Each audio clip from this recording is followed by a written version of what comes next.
In 20 years, the country's recurrent expenditure has nearly tripled to $2 billion.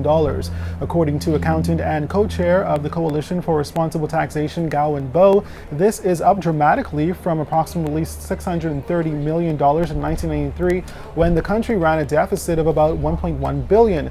Bo recently addressed the Toastmasters Club 7108 meeting at Luciano's of Chicago. Have we seen a tripling in salaries? Have we seen a tripling in the quality of service being provided by the government?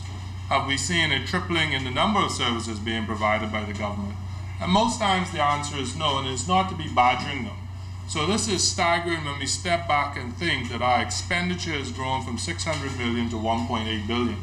But more frightening is when we look at the actual deficits. And if we look at the GFS line, we're running almost 500 million, $443 million in deficit.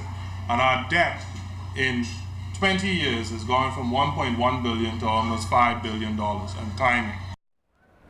Now, Bo claims while there is some local opposition to value-added tax, the reality is that the Bahamas needs to expand its tax base, but that must be coupled with expenditure reform and better collection of existing taxes.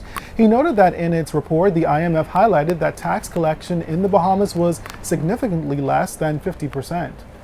The study that we had performed, we found that the customs duty collection rate is actually less than 50% through either fraud, false documents in terms of goods and the value being imported, or other leakages just by failure to collect what is due to us. Really, the tax on the books are not being collected. So when you start talking about tax reform, it has to focus on fiscal reform by saying let's do what we've done and at least get that right.